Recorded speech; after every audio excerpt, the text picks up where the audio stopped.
हे चालू असेल मी तेच बोलते त्यांना ऍडजस्ट करत नाही का मी एक्झिट इथेच घेणार माझी इंटरव्ह्यू इथून आहे. आता फक्त शो सुरू व्हायची वाट बघायची आहे. पिक्चर अभी बाकी है मेरे दोस्त.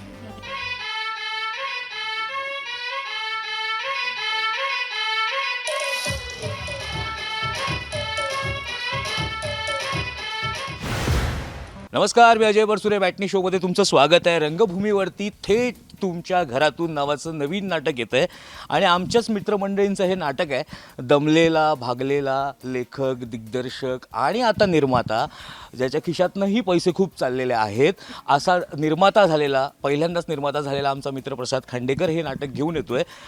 दमला आहे बिचारा, खूप रिहर्सल झाली, खूप पैसेही गेलेले आहेत, त्याच्यामुळे चेहऱ्यावरती पण ते टेन्शन दिसतं आहे. तर थोडंसं ते टेन्शन काय आहे ते आपण विचारून घेऊया. मला समजतं आहे की पैसा खूप चालला आहे, पण हे चांगली गोष्ट आहे.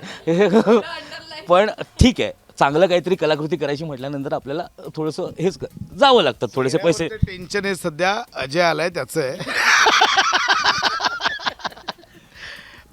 पण भारी वाटतंय. म्हणजे आता हिंदी, मराठी, गुजराती सगळ्या तिन्ही लँग्वेजमध्ये मिळून एक 20-22 नाटकांचं दिग्दर्शन केल्यानंतर त्याचा एक बऱ्यापैकी अनुभव आलेला निर्मिती क्षेत्रातला. की कारण भले निर्माता दरवेळी पैसे देत असला तरी प्रत्येक वेळी टेक्निशियन्स बरोबर आणि बॅकस्टेजवाल्यांबरोबर टॅकल करावं लागत होतं आणि तो बऱ्यापैकी अनुभव पाठीशी होता.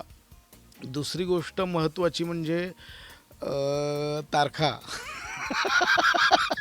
ज्या दरवेळी म्हणजे एक तारीख आली की प्रेशर यायचं, अरे या महिन्यातलं कुठल्या तारखा द्यायच्या, काय द्यायच्या. तो आता मी निर्मात्यात, माझ्या तारखा माझ्याकडेच आहेत, एवढं सोपं आहे ते. बाकीच्यांच्या पण तारखा आहेत ना. पण तेही निर्माते बनतील हळूहळू, मला माहिती आहे. सो आमच्या हास्यचित्रातले कलाकार आणि भक्ती, आमची मैत्रीण, अशा 6 जणं घेऊन आम्ही येतो आहे थेट तुमच्या घरातून नावाचं नाटक. सचिन कदम हा माझा मित्र आणि मी, आम्ही दोघांनी आमच्या प्रजाकार आणि सोहम प्रोडक्शन अंतर्गत याची निर्मिती केली आहे. प्रजाकारच्या अंडर आता 2 फिल्म्स पण येतातच आहेत आणि हे पहिलं नाटक पण येतं आहे. आणि जसं आता निर्माता म्हणून हे पहिलं नाटक आणलं आहे, पण याच्या पुढे अजून उत्तम नाटकं. आणि मला हा प्रश्न पडला की तू नाटक कोणाला आधी ऐकवलं होतंस का, की तुला असं वाटलं की नाही, माझ्यासारखं जे मला निर्मिती मूल्य पाहिजे ती त्यांच्याकडून मिळणार नाही, तर मीच निर्माता म्हणून उभा राहतो, असं काही होतं की तुला करायचंच होतं निर्माता? नाही, असं अगदीच कारण नाही. आणि मी हे असं स्टेटमेंट करूही शकत नाही, कारण मला एवढे फोन येतील नंतर. कारण बरेच जण मागे लागलेले माझ्या की पशा एक नाटक दे एवढं. पण असं काही नव्हतं की पण माझं ठरलं होतं की माझं ज्यावेळी पहिलं नाटक असेल, मी प्रोड्यूस केलेलं, जे भले मी लिहिलेलं नसेल दुसऱ्याने लिहिलं, पण ते लॅविश असेल, हे माझं ठरलेलं. की तिथे निर्मिती मूल्यांमध्ये मी कुठेही ॲडजस्टमेंट करणार नाही, तिथे मी कुठेही वरखाली करणार नाही, हे माझं ठरलेलं होतं. आणि त्याप्रकारे खूप गेला आहे पैसा. खूप पैसा गेला आहे. कारण सेट वाईज बोला, लाईट्स वाईज बोला, म्हणजे तांत्रिकदृष्ट्या आणि रिहर्सलदृष्ट्यासुद्धा आम्ही खूप खर्च केला आहे. सो बाकीचे कलाकार सांगतील. आता मी लेखक दिग्दर्शक म्हणून सांगायला आवडेल मला जास्त. येस. मग तू खूप इंटरव्ह्यूमध्ये असं म्हणालीस किंवा खूपदा बोलताना असं म्हणालीस की माझ्यासाठी त्याने खूप वेगवेगळ्या व्यक्तिरेखा लिहिल्या, त्याच्यामधनं माझ्यातला कलाकार घडला जो लोकांना माहिती होता. अनेक निर्मात्यांना का ते काम देत नव्हते ती वेगळी गोष्ट होती, पण गेल्या काही वर्षांमध्ये त्याने ज्या व्यक्तिरेखा तुला दिल्या त्याच्यातनं तू खुललीस. ह्याच्यात काही वेगळी अजून व्यक्तिरेखा आहे जी तुला इतकी आवडली की नाही हे मला करायचंच? सर्वप्रथम मला ते मगापासून जे चाललं आहे की पैशात चाललं आहे खिशातनं, तर खिसा रिकामा होतो आहे भरण्यासाठी. त्याच्यामुळे हे आपण लक्षात ठेवूया. आपलं हाऊसफुल चालणार आहे नाटक, त्यामुळे हा जो पैसा चालला आहे तो खिसा परत भरला पाहिजे खूप पैशांनी. आणि अनेक उत्तम कलाकृती आम्हाला घडवायच्यात अशाच एकत्रितपणे. तर ते मग असं होतं. तर आता मला असं सांगायचं आहे की जसं दादा तू म्हणालास की प्रसादने ज्या भूमिका लिहिल्या, मी प्रयत्न केला त्या भूमिका उत्तमरित्या पार पाडण्याचा, त्याला न्याय देण्याचा प्रयत्न केला. आणि मला खूप छान वाटतं की आता ठीक आहे, हास्य जत्रेमध्ये एक 15-20 मिनिटाचा आम्ही प्रहसन सादर करतो, पण नाटक ही पूर्णपणे वेगळी गोष्ट आहे. त्याला सुरुवात आहे, मध्यांतर आहे, शेवट आहे, गोष्ट आहे, रुसवे फुगवे आहेत, त्याच्यात हलकं फुलकं आहे, त्यात विनोद आहे, त्यात भावना आहेत, सगळंच आहे, असं एक पॅकेज आहे. आणि प्रसादला ते खूप उत्तम जमलं आहे. नाटक त्याने खूप कुठलीही कलाकृती तो खूप मनापासून करतो, पण मला वाटतं मला पर्सनली त्याच्यातला नाटककार खूप आवडतो आणि मी त्याला नेहमी म्हणत असते की तुझ्यातला मला नाटककार बघायचा आहे. म्हणजे आत्तापर्यंत जी मोठी मोठी नावं झाली आहेत, जी नाटकातनं उभी राहिली आहेत, तर मला तसं प्रसादला बघायचं आहे. आणि त्यानेच आता तेच आपण बघतोय की त्याने 20-22 नाटकं केले तिन्ही रंगभूमींवर, मराठी, गुजराती, हिंदी. तर मला खूप अभिमान वाटतो त्या बाबतीत त्याचा. आणि ह्या नाटकात सुद्धा एक वेगळी भूमिका माझ्या वाट्याला आलेली आहे. एका आईची भूमिका करते मी. माझी मुलं आहेत, ओंकार राऊत आणि शिवाली माझी मुलगी आहे, आणि नवऱ्याच्या भूमिकेत स्वतः प्रसाद खांडेकर आहेत. तर मला खूप छान वाटतंय, एक परत एकदा एक वेगळी भूमिका, एक खूपच जीव लावणारी आई, प्रेमळ आई, थोडंसं खट्याळपणा आता एक आहेच अंगात, त्याच्यामुळे तोही त्याने पेरलेला आहे त्याच्याप्रमाणे, की तो पण कमी होता कामा नये. तर ह्या सगळ्याचं एक छान कॉम्बिनेशन प्रेक्षकांना बघायला मिळेल नक्कीच. भक्ती, तू याच्यापूर्वी रंगभूमीवर वेगवेगळ्या भूमिका केलेल्या असल्या तरी ह्यांचं जे जेल आहे एकत्रित असण्याचं आणि प्रसादचा जो एक ह्युमर आहे वेगळ्या वेगळ्या प्रकारचा, तुला तो ह्युमर काय वाटतो? म्हणजे जेव्हा तुला ही भूमिका त्याने ऑफर केली असेल, तुमचं बोलणं झालं, तुमची आधी ओळखही आहे, पण तुला असं वाटलं होतं की हा ह्युमर हा कसा आहे, प्रसादचा ह्युमर तुला कसा वाटतो, म्हणजे लिखाणातनं दिग्दर्शन? मी 2 वर्षांनी आता तू म्हणशील तसं नंतर आता 2 वर्षांनी नाटक करते आणि मला नेहमीच नाटकासाठी मी कधीच नाही नाही म्हणत, कारण मला भयंकर आवडतं. म्हणजे मी थिएटर मी मी मी अशी खूप लाईव्हली आणि मी खूप एक्सायटेड असते थिएटर करायला. आणि हे नाटक करण्यामागे महत्त्वाचं म्हणजे संहिता. मला मुळातच ही गोष्ट खूप आवडली आणि ह्या नाटकात स्पेशली माझी भूमिका खूप ग्लॅमरस आणि अशी आहे जी मी कधी केली नाही आहे. सो त्यासाठी पण मला खूप हे नाटक करावंसं वाटलं. आणि सगळ्यात महत्त्वाची गोष्ट म्हणजे प्रसाद एकतर मी नाटक वाचल्यामुळे मी जसं म्हटलं की संहिता आवडलीच होती, पण दिग्दर्शक म्हणून पण तो इतका कूल आणि इतका कमाल आहे. मी कालच त्याला म्हटलं की अरे किती शांतपणे चाललंय सगळं छान. आणि असं खूप कमी दिग्दर्शक मी बघितले आहे. आणि निर्माता म्हणून सुद्धा म्हणजे मला असं वाटतं की त्याचा असा खूप फ्री हँड असतो की ओके तुला काय हवं आहे, प्रॉपर्टी ही हवी आहे, प्रॉपर्टी ओके आपण सांगू, असा तो एक खूप फ्री हँड देऊन आपल्याला, म्हणजे जे कलाकार, तो स्वतःही एक कलाकार असल्यामुळे त्याला हे सगळं माहिती आहे, त्यामुळे ती एक वेगळी मजा येते. आणि बाकी मी ओंकारबरोबर मी कॉलेजमध्ये एकांकिका वगैरे केल्या आहेत, प्रथमेश बरोबर सिरियल केली आहे, पण नम्रता शिवालीबरोबर इवन प्रसादबरोबर पहिल्यांदा काम करते. आणि आई शपथ म्हणजे दुसरं नाटक लिहून होईल असं एक ऑफ स्टेज आमचं चालू असते धमाल. आणि खूप म्हणजे खूप मजा येते मला या प्रोसेसमध्ये. सो आय एम शुअर की प्रेक्षकांना सुद्धा तेवढीच मजा येईल हे नाटक बघताना. तुम्ही तिघही जण बरेच दिवस स्किट आणि हास्य जत्रेमध्ये काम करताय. नाटकाच्या विश्वात परत जाणं म्हणजे तुमच्यासाठी तिघांसाठी परत ते एकांकिकेचे दिवस आठवायला सुरुवात झाली, की ती मजा, ती मस्ती, ते जे दिवस असतात, ह्याच्यासाठी नाटक जगताय तुम्ही आत्ता. म्हणजे हे करताना वेगळंच वाटतं, कारण ते स्किटमध्ये एक 10 मिनिटाची गोष्ट आहे, मग झालं ते जाऊन झालं. एकांकिकेचे दिवस परत आठवत? मी आत्ताच म्हणजे मी भक्तीला आत्ता जस्ट आजच बोललो की की हे सगळे आपले सेटिंगवाले दादाचे सेट घेऊन येत होते, फ्लॅट घेऊन येत होते आणि तसे ना त्या पायऱ्यांवरनं ते असे फ्लॅट घेऊन येत होते अख्खे. आणि मी कॉलेजमध्ये असताना अशाच आमच्या पायऱ्यांवरनं फ्लॅट घेऊन आलो आहे वगैरे. तर मी भक्तीला म्हणालो की यार मला कॉलेजचे दिवस आठवले यार, हे आपण असे यायचो, तिकडे टेम्पो थांबला आहे. म्हणजे पहिला टेम्पो थांबल्यानंतर माझी पहिली रिॲक्शन होती, बापरे आता इकडनं पायऱ्यांवरनं चढवायचं आहे? तर हो ना, म्हटलं हां, म्हटलं ठीक आहे, ओके ओके. मला पहिलं ते आठवलं, मग स्टेज आणि हे सगळं. पण नाटक ऑफकोर्स नाटक तर करायचंच आहे, किती म्हणजे मरेपर्यंत नाटक करायचं आहे, ते काय तो प्रश्न नाही आहे.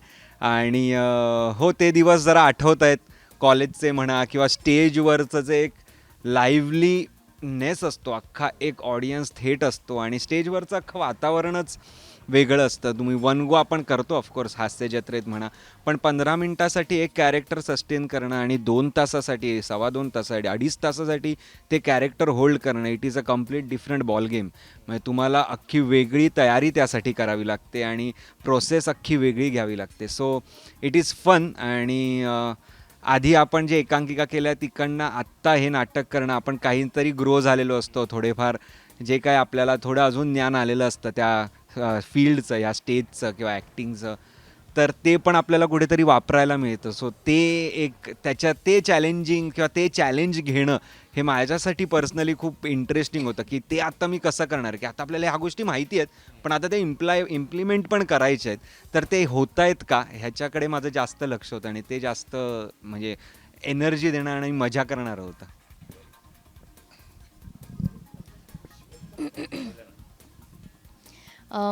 मी खूप एक्सायटेड आहे कारण माझं पहिलं नाटक आहे, कमर्शियल पहिलं नाटक. राज्यनाट्य वगैरे केलं आहे मी, पण हास्य जत्रा सुरू झाल्यापासून म्हणजे 6.5 वर्षानंतर पहिल्यांदा स्टेजवर मी काहीतरी करते आहे. सो मला खूप खूप खूप एक्साइटमेंट आहे या गोष्टीची. आणि मला हे खूप आवर्जून सांगायचं आहे सगळ्यांना, की मला बरेच फोन आले नाटकासाठी, की हे नाटक आहे, असं आहे, तसं आहे. पण मला माझं पहिलं नाटक थोडंसं माझ्या कम्फर्ट झोनमध्ये असलेल्या लोकांबरोबर करायला खूप आवडणार होतं आणि मला ते मिळालं. आणि जेव्हा दादाने ऐकवलं तेव्हा दादा स्वतः म्हणाला, की मला असं वाटतं की तू हे श्रुती करावं. आणि दादा असल्यामुळे मला माहीत होतं की काय होणार आहे या नाटकासाठी आणि माझ्यासाठी काय चांगलं घडणार आहे या नाटकामुळे. सो मी खूप म्हणजे डोळे झाकून मी हे काम करायला तयार झाले आहे, कारण मला माहिती आहे की चांगलं आणि भारीच होणार आहे माझं पहिलं नाटक. आणि मी खूप खुश आहे खरं तर, कारण माझं सगळं कम्फर्ट झोन इथे. आणि भक्तिताई म्हटलं तर मला असं झालेलं की आपल्यात जे आपण 5 जण आहोत त्याच्यात एक 6वं पर्सन येतो, तर आपल्याला त्याला मिक्स करावं लागणार किंवा पुन्हा ते आमचं चांगलं बॉन्डिंग आहे गेले 6.5 वर्ष, खूप कमालीचं. आणि ताई आल्यानंतर पण ती इतकी कमाल आहे ना की मला इतकी मज्जा येते. हां मला खूप मज्जा येते. पहिल्या दिवशी मला स्टेजवर बोलली बप्पी लहरी आला. पहिल्या दिवशी रिहर्सलला मला बघून ते बोलले अरे बप्पी लहरी आला. आता ती एवढी कम्फर्ट होती. येस, आणि खूप मज्जा येते. आणि खूप कमी दिवसात तिने इतकं कमाल ते सगळं अडॉप्ट केलं आहे नाटक आणि कमालीचं काम करते. तर मज्जा येते मला तिच्यावर. आणि ती हसते आहे खरं तर, पण खरंच खूप कौतुक आहे, कारण खूप कमी लोकांना एवढ्या पटकन ते सगळं अडॉप्ट करता येतं. आणि मला बाकी हे लोकांबद्दल बोलत असते मी नेहमी. ते एक प्रकारे तुझी भक्ती जडली तिच्यावरती, असं असं आहे. पण प्रथमेश, तू एक स्वतः लिहिणारा आहेस, तुला ह्याच्या लिखाणातले काय आवडतं? म्हणजे तू जेव्हा हे नाटक वाचलं असशील, तुला ह्याच्या लिखाणातली वेगळेपणा काय वाटतो? कारण तू त्याने चांगलं बोलू शकतोस त्या अँगल. रिलॅक्स लिखाण असतं त्याचं. म्हणजे ते असतं ना की आपण लिहितो मग आपण एकत्र परफॉर्म करतो, पण आता आपण म्हणतो की मी स्क्रिप्ट वाचली मग सांगितलं, त्याने एवढं विचार नाटक करशील, हो एवढंच आमचं झालं फक्त. आणि दादाच्या लिखाणातली सर्वात महत्त्वाची गोष्ट म्हणजे तो फ्री हँड देतो. म्हणजे आता हे स्क्रिप्ट आहे तर हे तसंच बोलायचं आहे तर हां तसं बोलतो, पण त्याच्यावरती 2 वाक्य सुचलेली असतात तर तो ती सगळी घेऊ देतो. तुला 2 सुचत आहेत, 20 सुचत आहेत, 200 सुचत आहेत, नंतर एडिटला तो बसतो. पण मला ते खूप आवडतं आहे काम करताना आत्ता, कारण आता नाटकाचं नावच आहे थेट तुमच्या घरातून. ॲक्च्युली हे माझ्या घरातलं नाटक आहे, कारण ही सगळी घरचीच लोकं आहेत. हे अजिबात लिहिलेलं वाक्य नाही आहे, खरंच घरची लोक. कारण मी 2 वर्ष आपण म्हणजे हास्य तर आल्यापासून मी काम करतोच आहे यांच्याबरोबर, पण 2 वर्ष एक वेवलेन जुळल्यानंतर आपण जी कामं करतो 2 वर्ष त्याच्याबरोबर काम करतो आहे. नम्रताताईबरोबर काम करतो आहे, शिवाली आहे, ओंकार आहे, भक्तीबरोबर तर मी माझी पहिली सिरियल मी भक्तीबरोबर केलेली आहे. सो त्यामुळे ही सगळी घरातलीच माणसं आहेत. सो मला काम करताना खूप मजा येते. आणि त्यात जो प्रश्न आहे मूळ की त्याचं लिखाण कसं वाटतं, तर खूप रिलॅक्स लिखाण आहे. म्हणजे बर्डन नाही आहे काम करताना की अरे बापरे हे आता हे असं दिलं तर असंच घेतलं पाहिजे. त्याला मी सांगू शकतो की अरे मला हे असं वाटतं आहे, आणि त्याला ते पटलं तर तो पटकन हो बोलतो, नाही पटलं तर समजावून सांगतो की का नाही घेऊ शकत आपण. त्यामुळे मला मजा येते काम करताना. शेवटचा प्रश्न प्रसाद, की प्रेक्षकांना काय सांगशील? कारण आता फक्त लेखक दिग्दर्शक म्हणून नाही सांगायचं, तर लेखक दिग्दर्शक निर्माता म्हणून तुला सांगायचं आहे की 100% गंमत आहे, वेगळं काहीतरी बघायला मिळणार आहे. पण तुला प्रेक्षकांना शेवटी काय सांग? एवढंच सांगेन की नावावरनंच तुम्ही सगळं ओळखा. थेट तुमच्या घरातून हे नाटकाचं नाव आहे आणि हे तुमच्या आमच्या सगळ्यांच्या घरातलं नाटक आहे. नाटकातला प्रत्येक सीन किंवा एखादा सीन तुम्हाला नाटकातलं काही ना काहीतरी नक्की रिलेट करेल. अरे हे माझ्या घरातही होतं, हे माझ्या घरातही घडलं आहे. हे विषयाबद्दल झालं. दुसरी गोष्ट, ज्याचं प्रेझेंटेशन, त्याची मांडणी ही आत्ताची आहे. म्हणजे त्या मांडणीमध्ये सुद्धा तुम्हाला वेगळेपण नक्कीच दिसेल. आणि त्यातले जे प्रसंग आहेत, जे कॅरेक्टर्स आहेत, ते तुम्हाला तुमच्या आजूबाजूला तुमच्या घरात नक्कीच दिसतील. नाटकात आता हे सगळे बॅड लोक आहेत म्हटल्यावर नो डाऊट ह्युमर तर आहेच, विनोदी तर आहेच, पण त्यासोबत प्रत्येकजण काहीतरी 1-2 गोष्टी घरी नक्की घेऊन जाल नाटकातून, याचं म्हणजे मी ग्वाही देतो तुम्हाला. नाटकात जसा ह्युमर ठासून ठासून भरला आहे, तसे इमोशन्स आहेत, त्याच्यात नाचगाणी आहेत, त्याच्यात डान्स आहेत, त्याच्यात लाईव्ह गाणी आहेत, त्याच्यात भांडणतंटे आहे, सगळं फुल एक परिपूर्ण पॅकेज आहे. सो तुमच्या म्हणजे आत्तापर्यंत माझ्या सगळ्याच कलाकृतींवर तुम्ही प्रेम केलं आणि तुमच्याच विश्वासावर ही कलाकृती घेऊन येतो आहे, यालाही तेवढंच भरभरून प्रेम द्याल, नक्कीच मला खात्री आहे. अशा प्रकारे ही कलाकृती आहे. तुम्ही ज्या कलाकृती करता किंवा तुम्ही ज्या भूमिका करता, तुम्ही रसिकांच्या हृदयात स्थान निर्माण केलेलंच आहे.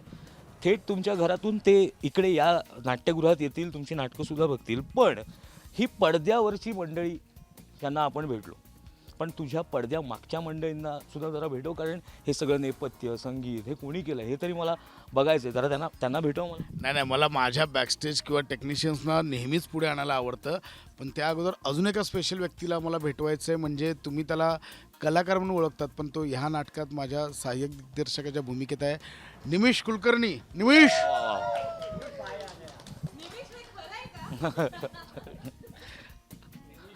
तुम्ही हास्ययात्रेत बघितलंच आहे. इवन मर्डरवाले कुलकर्णी नावाचं त्याचं नाटक जोरदार चाललं आहे. सध्या तो ह्या नाटकात आमच्या सहाय्यक दिग्दर्शकाच्या भूमिकेत आहे. निमिष म्हणजे जो मध्ये मध्ये 4-4 महिने गायब असतो, मग परत येतो वगैरे, असा Nimish Kulkarni. Thank you so much. सगळ्यात आधी प्रसाद दादाला खूप खूप खूप धन्यवाद. ऑफिशियली सांगायचं राहिलं होतं, मी पहिल्या दिवसापासून त्याला सांगतच होतो, पण आज मी स्क्रीनसमोर सांगतो की मी कॉलेजला असल्यापासून मला कुठेतरी वाटायचं, राजदीप माझा पहिला डिरेक्टर आहे, आम्ही त्याला राजदीप म्हणतो, ओंकार राऊत. सो तिथून माझा प्रवास सुरू झाला होता, अद्वैत दादरकर आणि ओंकार राऊत. आणि तेव्हापासून त्यांच्याकडे बघून कुठेतरी वाटायचं की हो, मीही दिग्दर्शन केलं पाहिजे, फक्त आरडाओरडा करण्यासाठी नाही, तर खरंच काहीतरी क्रिएटिव्ह आपल्याला सुचलं पाहिजे आणि त्यातून काहीतरी नाही पण सिरियसली की त्यांना जसं सुचतं तसं आपल्यालाही सुचलं पाहिजे, आपल्याकडूनही काहीतरी असं प्रॉडक्ट घडलं पाहिजे. आणि ती पहिल्यांदा कमर्शियल नाटकातली संधी प्रसाददादा थ्रू मिळाली. सो अगेन, जसं शिवाली मगाशी म्हणाली, मी ऐकत होतो की कमर्शियल प्रोजेक्ट करताना आपल्या कम्फर्टची, म्हणजे आता मी बॅकस्टेजला पहिल्यांदा असं काहीतरी करतो आहे सहाय्यक दिग्दर्शकाच्या भूमिकेत, तर आपल्या कम्फर्टची माणसं आजूबाजूला असणं खूप गरजेचं असतं. तर प्रथमेशने मला कॉल केला, तो म्हणाला की दादा विचारतो आहे की सहाय्यक दिग्दर्शकाच्या भूमिकेत तुला काम करायला आवडेल का. आणि मी काहीही विचार न करता लगेच म्हटलं की येस, मला खूप आवडेल. सो थँक्यू सो मच दादा. आणि इतकी अमेझिंग स्क्रिप्ट, मी जेव्हा स्क्रिप्ट वाचली तेव्हाच मला असं झालं की या स्क्रिप्टवर काम करायलाच खूप मजा येणार आहे. सो दादानी ऑलरेडी स्क्रिप्टच्या रूपात एक चांगलं प्रॉडक्ट तयार केलंच होतं आणि ते दिग्दर्शन करायला जास्त मजा आली. So thank you. निमिषबद्दल सगळ्यांनाच बोलायचं आहे. निमिष तर आम्ही एकत्र काम केलेलंच आहे महाराष्ट्राच्या हास्य जत्रेत, पण एका सहाय्यक दिग्दर्शकाच्या भूमिकेत निमिष त्याची जबाबदारी इतकी अप्रतिम पार पाडतोय की खूपच त्याचा अभिमान वाटतोय मला. तो ताई म्हणतो तर मला खरंच त्याचा खूप अभिमान वाटतो की त्याचं सगळं नाटक पाठ झालं आहे. आमचेही काही डायलॉग्स पाठ नाहीत, एवढं त्याचं अख्खं नाटक तोंडपाठ झालं आहे. तर मला वाटतं हे इतकं डेडिकेशन, इतकं पॅशन असलेला सहाय्यक दिग्दर्शक आम्हाला लाभला आहे. खरंच थँक्यू. आणि बऱ्याचदा म्हणजे प्रसादबरोबर एवढ्या वेळ आम्ही काम नाही केलं, एवढ्या वेळ आम्ही निमिषसोबत काम करत असतो. त्याचं नाटक एवढं पाठ झालंय की अरे हे इथे नाही असं त्याला सांगता येत नाही, फसवता येत नाही, एवढं पाठ झालंय नाटक त्याला. निमिषला मी कॉलेजपासून ओळखतो आणि कॉलेजपासून निमिष असा डिरेक्टर आहे किंवा असिस्टंट डिरेक्टर असं आपण म्हणू, की तो डिरेक्टरला त्रास देतो. म्हणजे लिटरली उलटं असतं की डिरेक्टर असिस्टंटला त्रास देतो की अरे कर ना, हे कर ते कर. तो डिरेक्टरला नाही पण दादा हे असं आहे का इथे, हे तसं आहे का. मग तो खूप डोकं खाणारा ॲक्टरला ब्रेनमध्ये जाऊन तुझ्या कॅरेक्टर असं आहे का तसं, असं तो खूप त्रास देणार आहे. म्हणजे ना एकूण म्हणजे चांगला त्रास आहे की आपल्याला ॲक्टर म्हणून जास्त विचार करावा लागत नाही. If Nimish is besides you or behind you की हे तसं नाही आहे, असं नको घेऊस, ते तसं घेऊन बघ बरं एकदा. आणि तो मी त्याला आधी डिरेक्ट केल्यामुळे तो मला माझ्याच पद्धतीने परत ते सगळं. अरे म्हणजे तो उट्ट काढतोय तुझं अद्वैतचं उट्ट काढतोय तो. पहिल्याच दिवशी बोलला होता मला हे, तू याच्यासाठीच झालायस असिस्टंट डिरेक्टर की तुला हे काढायचं आहे सगळं. छोटंसं बोलायचं आहे सॉरी सगळ्याच डिपार्टमेंटची ओळख तर झाली, पण जसं प्रसाद खांडेकर हे निर्मात्याच्या भूमिकेत प्रजाकार प्रोडक्शन तर्फे आहेत, तसे आमचे जे सोहम प्रोडक्शनचे आमचे जे सचिन कदम आहेत ते आम्हाला असं खाऊ बिऊ आणतात छान. म्हणजे आम्हाला असं आमचा निर्माता चिवडा चकली बिकली घेऊन येतो रे, रोज रिहर्सलला घेऊन येतात. ते एवढे गोड निर्माते आहेत आमचे. म्हणजे एकदा म्हणजे असं पहिले काही दिवस की अरे नका आणू एवढं, अरे नका आणू एवढं, नका आणू. आणि नंतरचं दादा तुम्ही आणलं नाही दादा. संपला खाऊ. अहो ते कालच्या चकल्या संपल्या. मग ते सांग ठीक आहे मी तुम्हाला मुगाची चकली घेऊन, मस्त लागते मुगाची चकली, बिचारे फार गोड आहेत. तर आम्हाला असे मस्त देवासारखे निर्माते भेटलेले आहेत. तर म्हणजे चकल्या, चिवडे, नॉनव्हेज व्हेज जे काही जेवण दिवसभर जेवून मध्ये तरी कधीतरी रिहर्सल करणं, हे जे काही ते सुरू आहे पडद्यावरच्या लोकांचं, तर पडद्याच्या मागच्या लोकांचं जरा एकदा प्लीज दाखवून टाक की त्यांचं नक्की काय आहे ते. थेट तुमच्या घरातून नाटकाच्या कलाकारांसोबत, लेखक दिग्दर्शकासोबत आपण बोललोच, पण प्रत्येक नाटकाला पडद्याच्या मागे जे खरे हात राबत असतात त्यांना त्यांच्याशी आपण कधीच गप्पा मारत नाही. कलाकारांशीच आपण गप्पा मारतो, दिग्दर्शकाशीच गप्पा मारतो. तर प्रसादला मी म्हटलं की हे जे सगळे शिलेदार आहेत जे हे सगळं घडवतात, ह्यांची तू मला भेट करून दे, तूच सुरुवात कर आणि तूच ओळख करून दे. नाही, बऱ्यापैकी काय होतं, बऱ्याचदा माझ्या नाटकातले म्हण किंवा सिनेमातले कलाकार माझ्याकडे बऱ्याचदा कंप्लेंट करतात की तुला तुझं आमच्यापेक्षा टेक्निशियन्सवर जास्त प्रेम असतं, तू त्यांना जास्त वेळ देतोस. अरे नेपथ्यकार आहेत तुझे, ते म्हणतात की मी दिसायला इतका सुंदर आहे, मला का नाही दाखवून. संदेश बेंद्रे म्हणजे आत्ता जर 10 नाटकं असतील तर त्यातली बऱ्यापैकी संदेशची नाटकं येतात. तर संदेशचं आणि म्हणजे नेपथ्यकारांचा भन्साळी आहे. हो, आणि मला ते हे माझं आणि त्याचं एकत्र एक 90-10वं नाटक असावं आमच्या मते. म्हणजे त्यांनी माझ्या गुजराती नाटकांचेही सेट केले आहेत, हिंदीचेही केले आहेत, मराठीचेही केले आहेत. सो संदेश बेंद्रे सेट करतोय. पण संदेश की एक तर असा दिग्दर्शक आहे की हा प्रचंड डिमांड करणारा दिग्दर्शक असेल की मला असं हवं आहे, मला तसं हवं आहे, मला अचानक काही गोष्टी बदलतो हा. नाही अचानक नाही होत, कारण अगोदर आमचं डिस्कशन झालेलं. खरं सांग चालेल. नाही म्हणजे पुढचं नाटक नाही तर परत दुसरीकडे जाईल माझं, त्याच्यामुळे थोडं सांभाळून घ्यायला लागतं. पण नाही, हे नॉर्मल आहे आमच्यासाठी, कारण जेव्हा GR आपण करतो, जे आज म्हणजे असे खूप कमी दिग्दर्शक आणि प्रोडक्शन आहेत की फक्त टेक्निशियन्ससाठी त्यांनी एक सत्र आज घेतलेलं आहे. अख्खा दिवस हे शक्यतो नाही करायला मिळत. आम्ही जेव्हा जेव्हा इतक्या नाटकांचे मी GR करतो, म्हणजे हा दोष नाही देते मी कोणाला, पण नॉर्मली एक सेशन आमच्याकडे असतं. म्हणजे आज श्याम चव्हाण पण माझ्याबरोबर आहे, अनेक स्पर्धांमधले व्यावसायिक नाटकं तो करतो. तर आम्हाला एक सत्र मिळतं सेटवाल्यांना. माझं नेहमी म्हणणं असतं की कलाकार आहे, लेखकाला वेळ मिळत असतो लिहायला, दिग्दर्शकाला रिहर्सलला वेळ मिळत असतो, कलाकारांना मिळत नसतो. आम्हाला गोडाऊनमध्ये मेकिंगला मिळतो, पण आम्हाला ॲक्च्युअल जेव्हा आम्ही हा सेट इरेक्ट करतो त्यावेळेला आम्हाला वेळ खूप कमी मिळत असतो. मग काही बारीक सारीक जे काही चेंजेस असतात जे अपेक्षित असतात, कारण कसं दिग्दर्शकाला काही मुवमेंट्स ऑन फ्लोअर आल्यानंतरच कळतात की नाही की मी थोडं हे इथे चेंज करू का, बेटरमेंटसाठी आम्ही ते आणि बदल करतोही.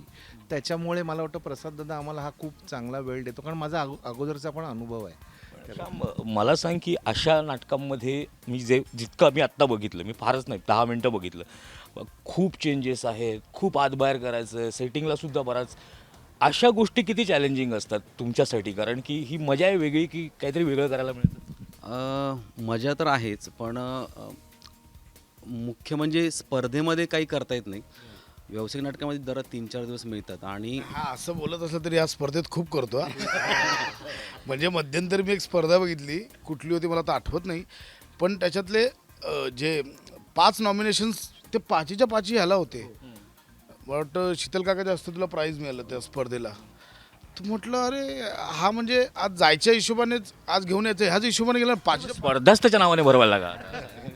पण टेक्निकली खूप आपल्याला वेळ मिळतो इथे व्यावसायिक नाटकाच्या वेळेला आणि ते करतो आम्ही. काही प्रयोग करायला मिळतात वेगळे, की हा चेंजेस करून बघूया का, हा करून बघूया का किंवा काय वगैरे.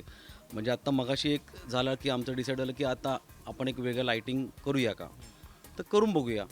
असं वेळ मिळतो व्यावसायिक नाटकाच्या आणि प्रसाद आहे त्यामुळे सुचवतो की अरे इकडे करून बघूया, हे वेगळं करू शकतो का किंवा काय वगैरे. कधी कधी माझ्या डोक्यात ती लाईट नसते आणि ते अचानकपणे तो सांगतो अरे अरे हो करू शकतो आपण हे, असं होतं. बरं 90% आत्ता सध्या संगीतकार किंवा जे संगीत करतात ते ह्याच पेहरावात असतात. जरा याला बघा, असे स्टायलाइज असतात थोडेसे. पण प्रसादच्या नाटकातली ही गंमत काय, कारण की प्रत्येक क्यू असेल, काही वेगळे म्युझिक ट्रॅक काढायचे असतील, ह्यासाठी किती मेहनत करावी लागली या नाटकासाठी? मला म्हणजे सुशीलने मेहनत घेतलीच आहे, पण मला मेहनत कुठली घ्यावी लागली बाबा, दे रे दे रे.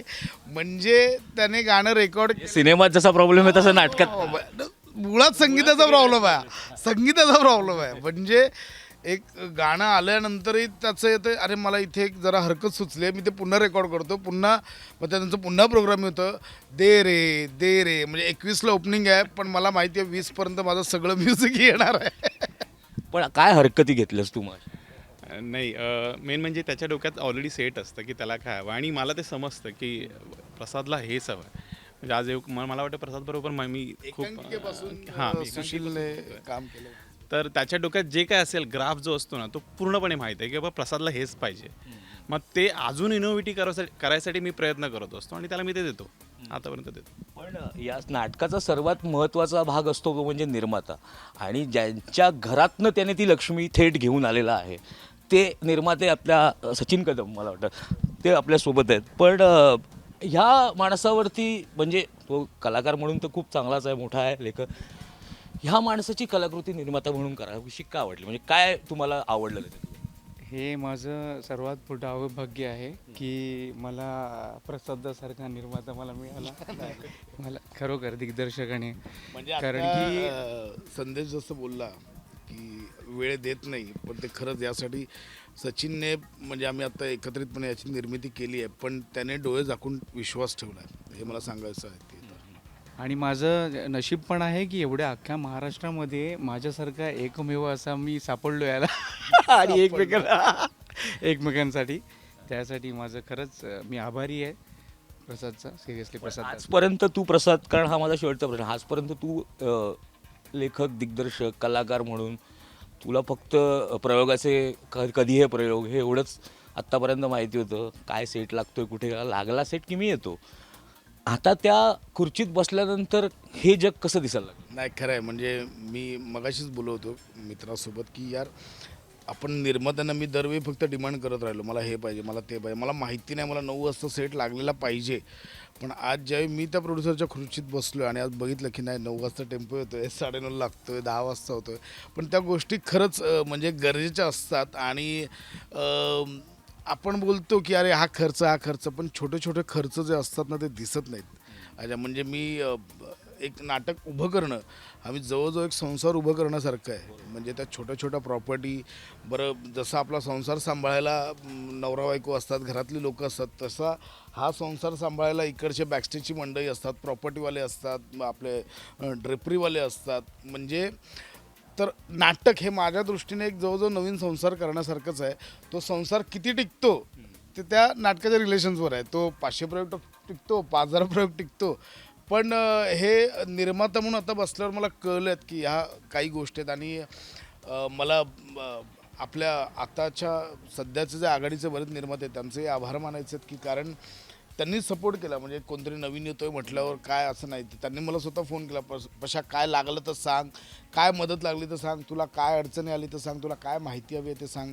आणि आमचा गोट्या सावंत जे वर्षानुवर्षे इथे नाट्यसृष्टीत व्यवस्थापक म्हणून कार्यरत आहेत. ते आमचे व्यवस्थापक आहेत, सूत्रधार आहेत. सो कलाकारांची तू टीम पाहिलीसच, तर माझी अशी एक टेक्निकल्स आणि याची पण एक भरभक्कम टीम आमची जमून आली. सो येतोय धुमाकूळ घालायला थेट तुमच्या घरात. थेट तुमच्या घरात, म्हणजे जसं प्रसादच्याच भाषेत म्हणायला गेलं की एक संसार थाटलाय, तो संसार घेऊन थेट तुमच्या घरात म्हणजे तुमच्या नाट्यगृहात हे नाटक लवकरच येत आहे. खूप कमी वेळा आपण पडद्याच्या मागच्या ह्या लोकांना भेटत असतो, त्यांच्याशी बोलत असतो, पण आज हे चेहरे बघा, ह्यांच्यामुळेच हे नाटक एक परिपूर्ण नाटक होतं आणि लोकांपर्यंत पोचतं. तेव्हा असं परिपूर्ण नाटक बघायला वेळ कशाला दवडताय? थेट तुमच्या घरातनं निघा, थेट तुमच्या जवळच्या नाट्यगृहात जा आणि हे नाटक नक्की बघा.